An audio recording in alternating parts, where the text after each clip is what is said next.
there's a hissing in the background. It's my compressor. I really should have taken a photo or video before I started pulling the CV joints apart on the wasabi here. Oh, I've never seen a CV joint so bad.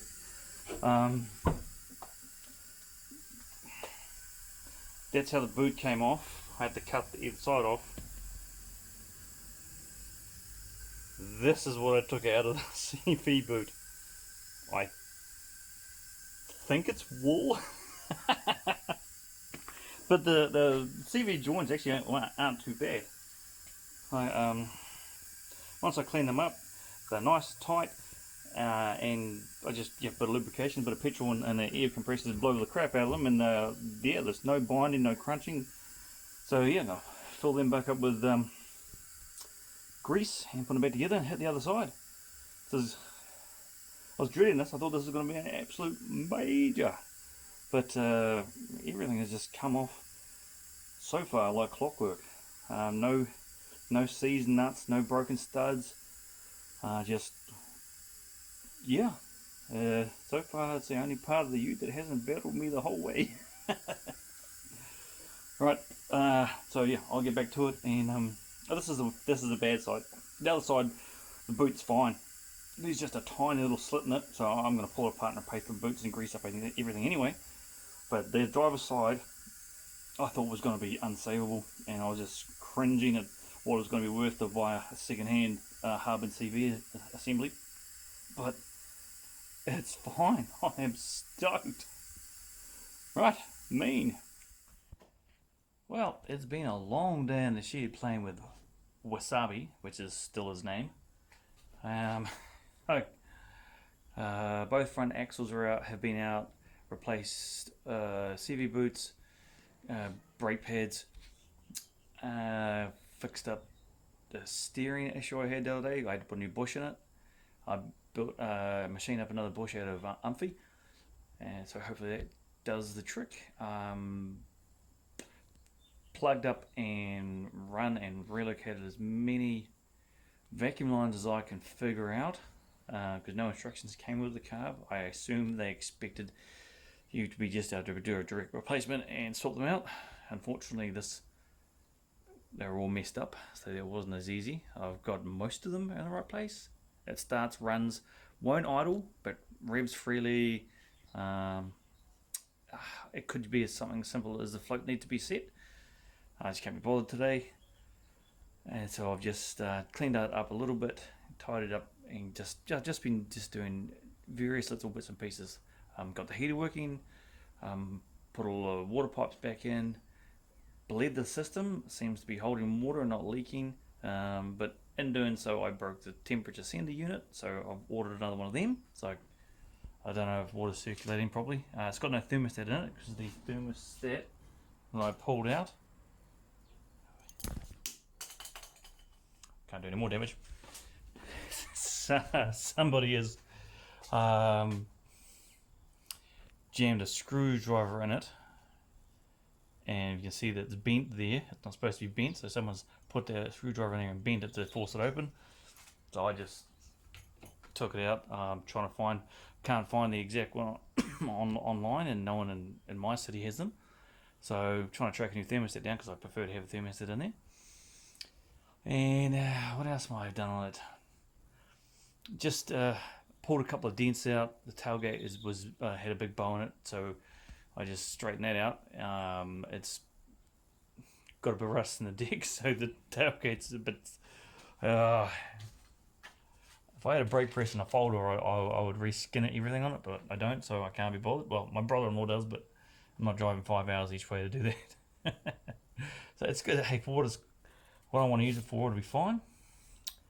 I was just going to give it a wash, because the windows are all just covered in, I don't know, crap. But this needs a bit of a clean. So yeah, and the roof had a dent in it. I punched that out. That seems to be holding shape. Still digging the John Deere colour, but still want to paint it as well. But yeah, because it's actually reasonably straight. It's just the fanatic in me can't paint over rust, and I'll show you what I mean. Because it'll look like I'm trying to hide something. I'll flip the camera and show you what I mean. So yeah, I have to get a grill for it somewhere. It's just proven quite difficult to track down, and I'm really looking forward to it because I like doing aftermarket stuff. So I'll wait till I get it all running right. I've got to put a light bar on it, gun racks on the back, winch at the front. I'm probably going to put a winch at the back as well. But yeah, it's just got all this crap, so I've got to give it a good scrub. I'm thinking if I gave it a cut, it would probably come up pretty good, but I'm too lazy. But it's got all along the back here, see all these rust bubbles, and some of them are just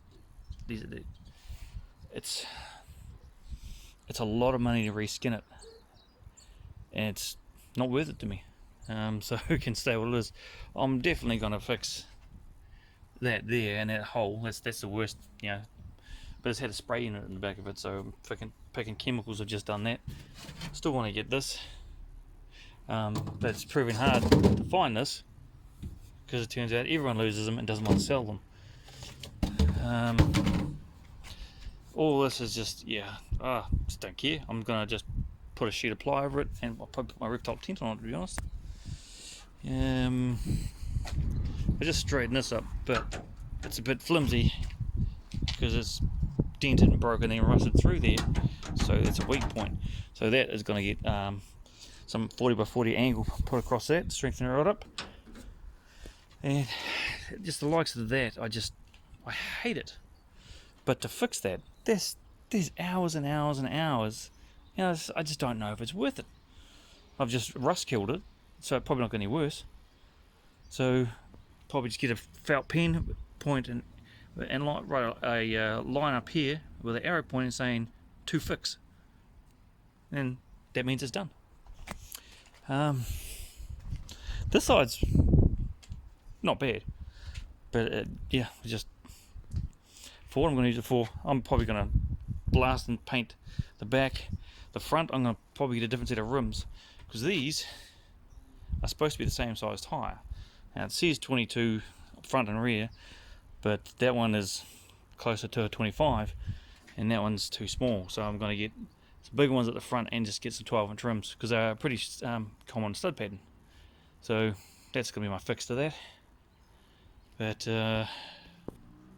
suspension, she's pretty soft.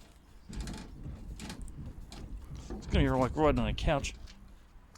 But yeah, so I'm just going to give it a wash. Oh, anything else I've done here? Yeah, I'm going to try and get some more material, maybe this week, and reline these. That's just going to get stuck up. I reline that. Got to get a new door handle, which are pretty hard to find apparently, and touch some carpet in it. There's a rust hole here, so I'm probably going to patch that, and that's just about all the rust I've found in the cab. Well, that I care about. Heater blows, so it's got to get the engine warm enough to see if it blows warm, because that'd be awesome. And just needs, obviously going to put a stereo on it and speakers because I can. And I don't know if I'm going to put a roll cage on it. I don't know if it needs it. If I was going to do it, no, I would ruin it. I was thinking if I did it, I'd do a full exoskeleton. I've always wanted to do one of them, but it puts so much weight and just, well, the bar work these days, that would cost $1,000-1,500 just for the work, for the metal. So, nah, not gonna do that. So I'm just talking to myself. The headlights don't work. I've got to get to them, see if it's the bulbs. All the fuses seem to be right, so it's something broken on line there somewhere. And yeah, so gonna give it a clean up, and I'll take it for a test drive tomorrow, I think. So jam it on my trailer, go for a drive. Probably put an aerial on it so you get radio, or not. I don't care. It's on Bluetooth for. And yeah, looking forward. As soon as I get this to idle and just between idle and 200 or 300 revs is just, well, sorry, idle and 1,000. It just bogs. But above that, sounds like a sewing machine.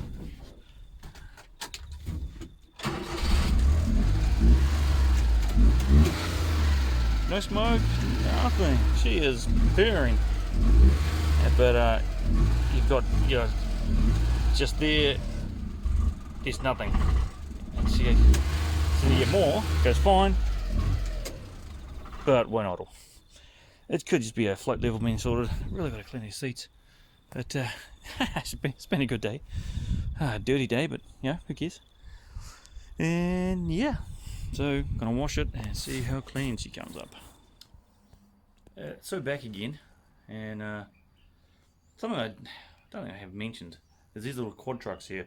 The New Zealand dealer is actually only 10 minutes down the road from me, but they haven't dealt anything this old in a long time. But I just shot out there to see if they had any interchangeable parts because I needed a door handle, and I can't remember if I said how much I was struggling with the carburetor because all the vacuum lines have been weren't in the right places, and if they're not done, they won't work properly, which is the issue I'm having. And I told him this, and he says, "Oh, well, we've got one out the back." So he gave me a look. Most of the lines are in place, and it's definitely evident that I'm missing these one-way breather valves and T intersections and all this crap is supposed to be on them. That's not on mine. So that's probably what most of my problem is. But yeah, so I'm going out there and unfortunately they don't have any. I need a driver's door handle because I went and bought some new vinyl because I'm going to reline the doors just because I can. Had a rundown with them.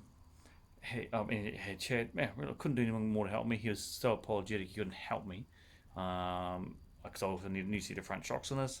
He's trying to track me down a set of them. But in the front yard, parked with all the display vehicles, is a Sherp. And I was unaware we had any in New Zealand. So I was talking to him. I was like, that's the only one here. Um, we just got the franchise for those because that's such a big seller. But it sounds like they've actually sold one. But the one I sold, I think they're shipping to Australia. And if I didn't mention it, Impact 4x4 is the company that sells these. Is this? No, it's not what mine says on the back. So it might be some subsidiary company. And I talked to them about the wheel sizing, and I said, no, it's fine to run staggered wheels front and rear. So I'm still going to change them because they look terrible. And so all the parts I need, turns out, are the common parts that get broken. So not a lot he could do to help me because this is 30 years old-ish. So a lot of obsolete parts to try and track down. They do get them in. He says they're going through a trade-in process at the moment for one, so they'll be scrapping it. The part that will annoy me is it's probably in better nick than the one I've got. So that's where I'm at. So I'm going to just reline the passenger's door because I can, and I can't do the driver's door because the mechanism that works is so far bent. Just the guys have you got a little hook on a handle that gets pulled back and forth with the handle, and that's what opens the mechanism. So their door handle's broken, so they've just bent that handle and are just pulling the handle, and that's torn through the through the cardboard and everything, and you can't really repair it without straightening that bar and making using the original handle. So I don't know if it's going to be feasible to try and reline that yet today. I'll have a look. We'll see. But so that's what I'm doing. And then I took some photos of that carburetor setup, so I'll try and make mine better and see what happens. But that's where it is now, and so yeah.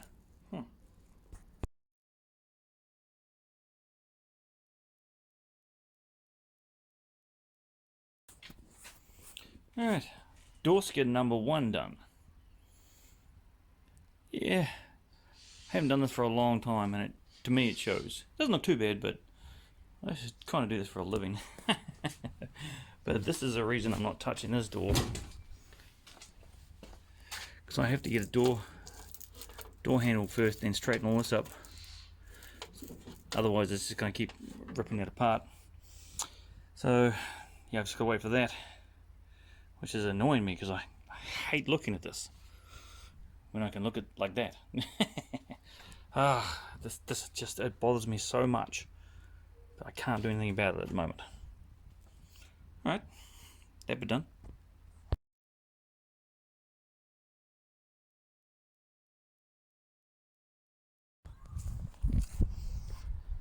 So I learned something today.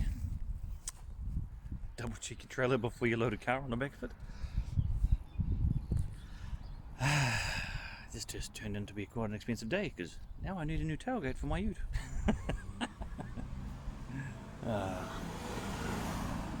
Yep. I don't know if it shows up.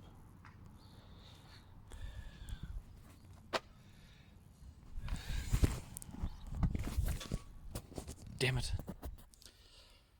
Yeah, quite the difference. I haven't done the back of the cab. I've done one side and the front. I'm just a glutton for punishment. The paint is absolutely buggered in it. But still, from there to there, that's what it started like. Yeah, that's quite a good contrast. Yeah. The bumper's plastic, so I can't do that. It just doesn't do anything. It just starts to tear the bumper up and make a mess of it. So if I get carried away, which I probably will, I've got to take this bull bar off anyway, because I've got to reinforce it, cut it, move it, section it, so I can make it removable, so I can get the radiator out, and then mount a winch to it, because you have to. But yeah, so I might paint the bumper. I don't know, we'll see how it goes. But I'll just do this door. I don't really want to get into the sides because there's no point because they're so rusty. But then I don't know if I can leave it, so watch this space. Right, what a waste of time.